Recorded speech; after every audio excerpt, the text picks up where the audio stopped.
আসসালামু আলাইকুম। আমন্ত্রণ জানাচ্ছি জাগো টিভি স্পোর্টসে। সঙ্গে আছে আমি আফরিন সুমনা। শুরুতেই জানিয়ে দিচ্ছি সংবাদ শিরোনাম। বিজয়ের মাসে মুক্তিযোদ্ধাদের প্রতি শ্রদ্ধা জানালেন তানজিম সাকিব। আসিফ মাহমুদকে নিয়ে যা বললেন বিসিবি সভাপতি। ডাফির 5 উইকেটে 3 দিনেই ওয়েস্ট ইন্ডিজকে হারালো নিউজিল্যান্ড।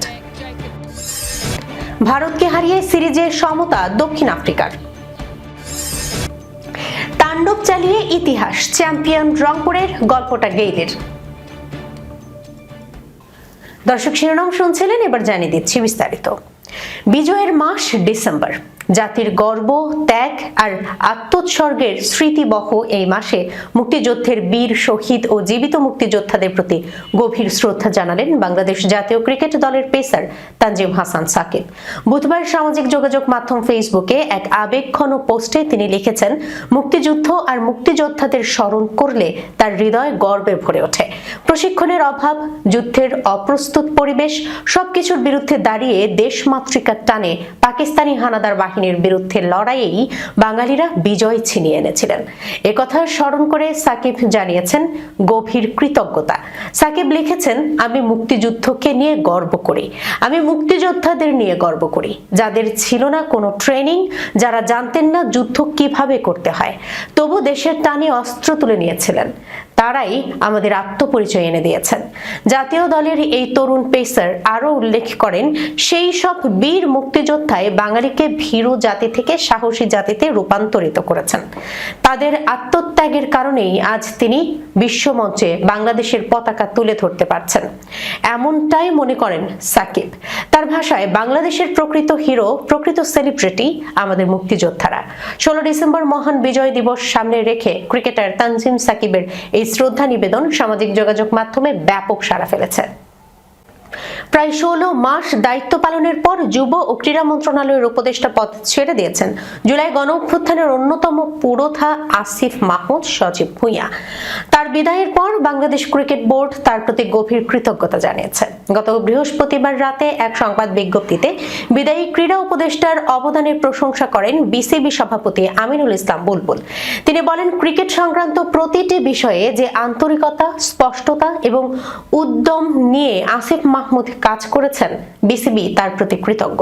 অবকাঠামো উন্নয়ন, প্রশাসনিক জটিলতা নিরসন কিংবা বোর্ডকে আত্মবিশ্বাসীভাবে এগিয়ে নিয়ে যেতে যে সহযোগিতা তিনি দিয়েছেন তা অত্যন্ত মূল্যবান। আসিফের বিদায়ের পর যুব ও ক্রীড়া মন্ত্রণালয়ের নতুন উপদেষ্টা হিসেবে দায়িত্ব গ্রহণ করেছেন অন্তর্বর্তী সরকারের উপদেষ্টা ডক্টর আসিফ নজরুল।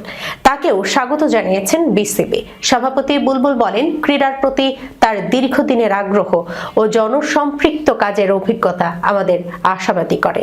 তিনি দেশের ক্রীড়া অঙ্গনে আরো দৃঢ়তা ও দিক নির্দেশনা যোগ করবেন বলে আমরা বিশ্বাস করি। জ্যাকব ডাফির দুর্দান্ত বোলিংয়ে তৃতীয় দিনেই ওয়েলিংটন টেস্ট 9 উইকেটে জিতে নিয়েছে নিউজিল্যান্ড। ওয়েস্ট ইন্ডিজের ব্যাটসম্যানরা তাদের দ্বিতীয় ইনিংসে কিউই এই পেসারের সামনে দাঁড়াতেই পারেনি। ক্যারিয়ারের দ্বিতীয় ম্যাচেই দ্বিতীয়বারের মতো 5 উইকেট তুলে নেন ডাফি। ডাফিকে দারুণ সঙ্গ দেয়া অভিষিক্ত পেসার মিচেল রায়ে নেন 3 উইকেট।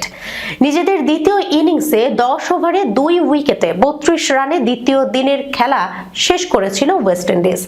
আজ 36.2 ওভারে 96 রান তুলতে বাকি 8 উইকেট হারায় সফরকারীরা। সব মিলিয়ে 46.2 ওভারে ওয়েস্ট ইন্ডিজ 128 রানে অল আউট হওয়ায় জয়ের জন্য মাত্র 56 রানের লক্ষ্য পায় নিউজিল্যান্ড। শুধু অধিনায়ক টম ল্যাথামের 9 উইকেটটি হারিয়ে জয় তুলে নেন স্বাগতিকরা। 3 ম্যাচের এই সিরিজে 1-0 এগিয়ে গেল ল্যাথামের দল। ক্রাইস্টচার্চে প্রথম টেস্ট ড্র হয়। আগামী 18 ডিসেম্বর মাউন্ট মঙ্গানুয়ে শুরু হবে তৃতীয় ও শেষ টেস্ট। গতকাল শুধু নাইট ওয়াচম্যান অ্যান্ডারসন ফিলিপের উইকেট নিয়েছিলেন ডাফি। আজ নেন আরো 4 উইকেট। তার বোলিংয়ে সকালের সেশনে 98 রানে 6 উইকেট হারিয়ে বিপদে পড়ে যায় ওয়েস্ট ইন্ডিজ। এখান থেকে আর ঘুরে দাঁড়াতে পারেনি। কাভিম হজ সর্বোচ্চ 35 রান করেন। জাস্টিন গ্রিপসের ব্যাট থেকে আসে 25 রান। সপ্তম উইকেটে গ্রিভস ও ইমলাচের 25 রানই ইনিংসের সর্বোচ্চ রানের জুটি। অল্প রানের লক্ষ্যে ব্যাটিংয়ে নেমে অষ্টম ওভারে ফিলিপের বলে ল্যাথামকে হারায় ওয়েস্ট ইন্ডিজ। ডেভন কনওয়ে 28 ও কেইন উইলিয়ামসন 16 রানে অপরাজিত থেকে জয় তুলে নেন। জয়ের পর নিউজিল্যান্ডের অধিনায়ক টম ল্যাথাম বলেন, আমরা ধীরে ধীরে আরো ভালো খেলতে পেরেছি। প্রথম দিনের সকালে তাল খুঁজে পেতে একটু সময় লেগেছিল। প্রথম টেস্টের ক্লান্তিও তখন শরীরে ছিল, কিন্তু সময়ের সঙ্গে সঙ্গে পারফরম্যান্স ভালো হয়েছে। দ্বিতীয় ইনিংসে আমরা দুর্দান্ত বোলিং করেছি এবং নিজেদের পরিকল্পনায় কিছু ছোটখাটো পরিবর্তনও এনেছি। আজ ছেলেরা দারুণ কাজ করেছে এবং তার যথাযথ পুরস্কারও পেয়েছে। ডাফিও সেই প্রচেষ্টার ফল পেয়েছে। 18 বলে ভারতের দরকার ছিল 72 রান, প্রায় অসম্ভবই বটে, কিন্তু তিলক বর্মা আর জিতেশ শর্মা 4 বলে 15 তুলে নিলে ধারাভাষ্যকারী বলে উঠলেন, ম্যাচ তাহলে এখনো শেষ হয়ে যায়নি। টি-20তে ভারতীয় ব্যাটসম্যানদের ঝোড়ো ব্যাটিংয়ে সামর্থ্য আর দক্ষিণ আফ্রিকানদের ম্যাচের শেষ দিকে গড়বড় করে ফেলার প্রবণতার কারণেই হয়তো অমন আশাবাদ। তখনও যে ভারতের হাতে 5 উইকেট, কিন্তু এরপর যা হলো দুই দলই হয়তো ভাবতে পারেনি। পরের 5 রানের মধ্যেই শেষ 5 উইকেট হারিয়ে 5 বল বাকি থাকতেই ভারত অল আউট। ফল দক্ষিণ আফ্রিকা 51 রানে জয়ী। নিউ চণ্ডীগড়ে 5 ম্যাচ সিরিজের দ্বিতীয়টির এই জয়ে সিরিজের সমতা এনেছে দক্ষিণ আফ্রিকা। টসে হেরে প্রথমে ব্যাট করতে নামা দক্ষিণ আফ্রিকা 20 ওভারে করে 4 উইকেটে 213 রান। তাড়া করতে নেমে ভারত 19.1 ওভারে অল আউট 162 রানে। ভারতের হয়ে শেষ ব্যাটসম্যান হিসেবে আউট হয়েছেন তিলক। 5 নম্বরে নামা এই ডানহাতি ব্যাটসম্যানই দলকে যা একটু আশা জাগিয়েছিলেন। 5 ছক্কা 2-4-এ 34 বলে 62 রান করেছেন তিলক। দ্বিতীয় সর্বোচ্চ 17 বলে 27 রান করেছিলেন জিতেশ শর্মা। 18তম ওভারের পঞ্চম বলে লুথা শিপামোলার বলে জিতেশের আউটেই ভারতের ব্যাটিং লাইন আপে শেষের ভাঙন ধরে। পরের ওভারে ওটনেইল বর্টমান 6 বলে তুলে নেন শিবম দুবে। অর্শদীপ সিং ও বরুণ চক্রবর্তীর উইকেট। শেষ ওভারে প্রথম বলে লুঙ্গি এনগিডির বলে তিলকের ক্যাচে সমাপ্তি হয় ইনিংসের।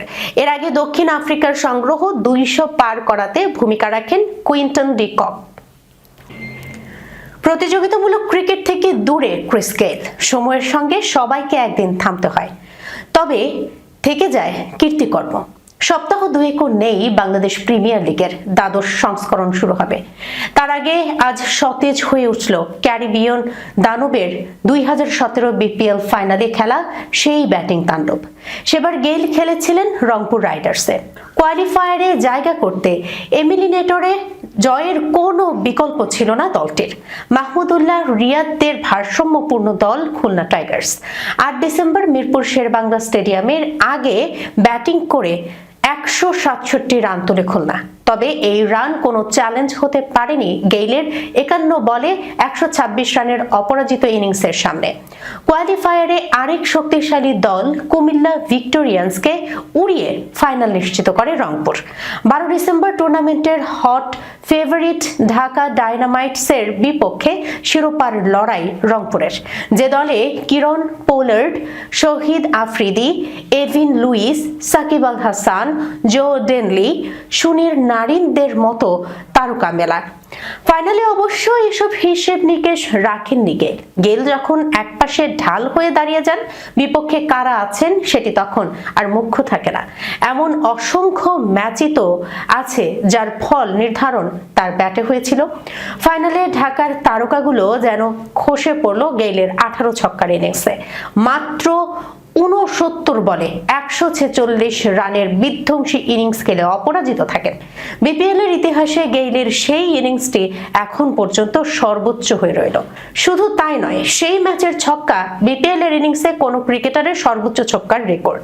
ঝলঝল 18 ছক্কার সঙ্গে মেরেছেন 5টি 4, সব মিলিয়ে 23টি বাউন্ডারি। বিপিএল এ কোনো খেলোয়াড়ের ব্যক্তিগত ইনিংসে সর্বোচ্চ বাউন্ডারির রেকর্ডও সেদিন গড়েছিলেন গেইল। গেইলের সেঞ্চুরি আর ব্রেন্ডন ম্যাককালামের 50-তে আগে ব্যাটিং করে 1 উইকেটে 206 রান তোলে রংপুর রাইডার্স। জবাবে 149 রানে থেমে যায় ঢাকার ইনিংস। আর বিপিএল এ নিজেদের একমাত্র শিরোপা জেতে রংপুর। ম্যাচ সেরা পুরস্কার হাতে তোলেন ক্রিস গেইল। 485 রান করে টুর্নামেন্ট সেরাও হন তিনি। গেইল এখন আর নেই, কিন্তু বিপিএল এ মাত্র 52 ইনিংসে 1723 রান তার। গড় 38.18, নজর কাড়া স্ট্রাইক রেট 148.40। বিপিএল এ অন্তত 50 ম্যাচ ইনিংস খেলেছেন এমন ব্যাটারদের মধ্যে গেইলের গড়ই সর্বোচ্চ। দর্শক, এই ছিল এখনকার মতো জাগো স্পোর্টসে। যাবার আগে সংবাদ শিরোনামগুলো জানিয়ে দিচ্ছি আরো একবার। বিজয়ের মাসে মুক্তিযোদ্ধাদের প্রতি শ্রদ্ধা জানালেন তানজিম সাকিব। আসিফ মাহমুদকে নিয়ে যা বললেন বিসিবি সভাপতি। ডাফির 5 উইকেটে 3 দিনেই ওয়েস্ট ইন্ডিজকে হারালো নিউজিল্যান্ড। ভারতকে হারিয়ে সিরিজে সমতা দক্ষিণ আফ্রিকার। তাণ্ডব চালিয়ে ইতিহাস, চ্যাম্পিয়ন রংপুরের, গল্পটা গেইলের। এখনকার মতো এই পর্যন্তই। এতক্ষণ পর্যন্ত যারা সঙ্গে ছিলেন সবাইকে অসংখ্য ধন্যবাদ। আল্লাহ হাফেজ।